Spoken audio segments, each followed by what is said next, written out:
Hi, welcome to Automotive Show EKG Canadian Enthusiast. Today on the show we are doing motor news from recent developments in the automotive industry. Now before start the show I want to hit the like button and subscribe to my show. Now let's get started. Today we are talking about the new numbers, motor news from major industry and also things that I am very interested mostly. So now let's get started. First of all, Nissan has now given the prices of the Nissan Ariyan. The Nissan Ariyan is Nissan's competitor for the Tesla Model Y and the Ford Mustang Mach-E and the Toyota bZ4X as well. So the Nissan Ariyan is a very important vehicle for Nissan indeed. Now I have these prices fully with me at the moment, but the prices with me as we are speaking. It's only available in two-row form and it's available with front or all-wheel drive. And of course, as you know.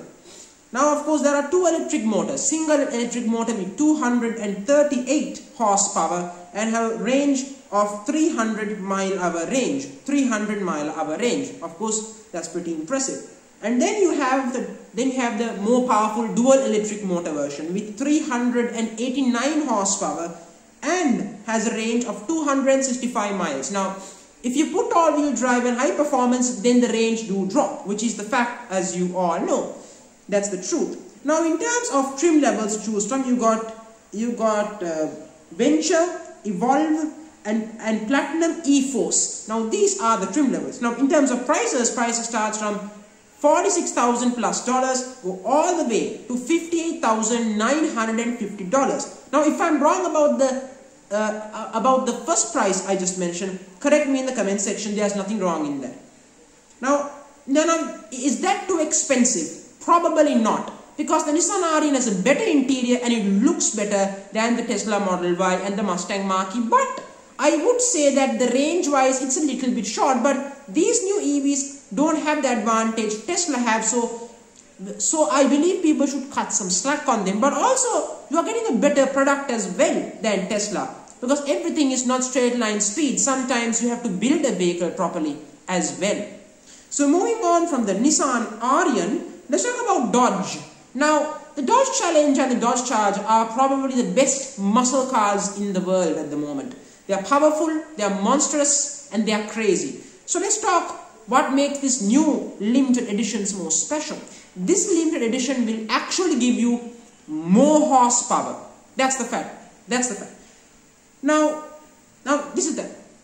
Now in the Challenger and the Charger, they are based on the Red Eye variant, the SRT Red Eye models, which means a 6.2 liter supercharged V8. It produces 807 horsepower, same as a Dodge Challenger Super Stock. But the Super Stock has a top speed of 168 miles per hour because it uses street tires. But in the Challenger Red Eye Jailbreak, oh no, this will do 203 miles per hour. And that's very impressive. 0 to 60 around 10 seconds or probably less, depending on the conditions of the track, because you can't launch these things on a racetrack when it's wet, because it's been proven many times by Matt Watson and everyone else. If you watch those channels, you will know that of course. So in terms of other information, it still has the same 8-speed automatic gearbox, and the Charger and Challenger is enabled in 4-door and 2-door form. In terms of price tags, I would expect both of them to cost around $84,000 or more. In my mind, after markups and things, that will cost well over $100,000 in my mind. In my case, of course, I could be wrong, but again, markups are unpredictable these days. Moving on from that, let's talk about Ferrari.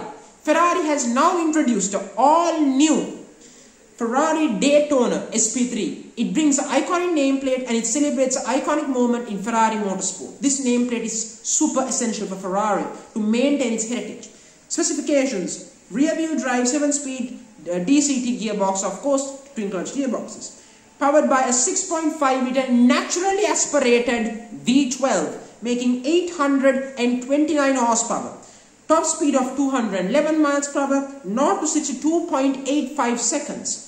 Now, I'm very excited for the Ferrari, because the previous Monza limited editions were not technically street legal and they had no roof on top of you. So if you get wet, it's not pretty good. Trust me on that. And that's a general fact.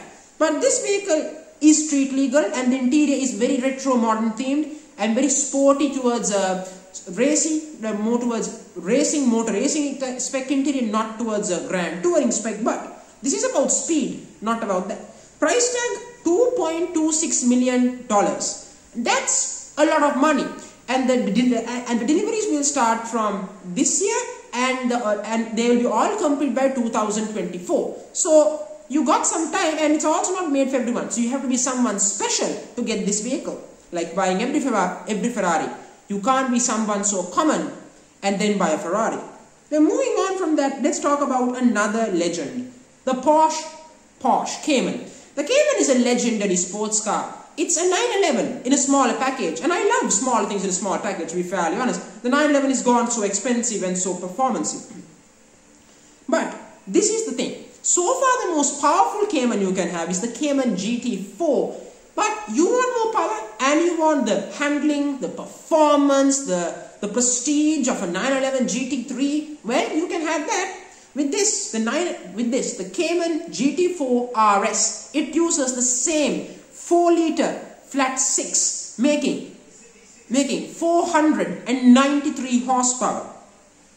Top speed 196 miles per hour. It's only 2 miles per hour slower than a 911 GT3 actually, if you don't know. So it's very close in terms of top speed, but in terms of horsepower, it's way behind. In 0 to 60, 3.2 seconds. Now this vehicle is not about straight line speed. This is about how good is this vehicle on a racetrack. I will tell this. Many reviews that I have personally seen to other channels, I would believe that this vehicle is very good to drive, and it's a Porsche. This thing is pretty much a 911 GT3, but with a smaller price tag and smaller size. Imagine this much of power in a car in the size of a Cayman. Imagine the X factor of that. Imagine that, of course.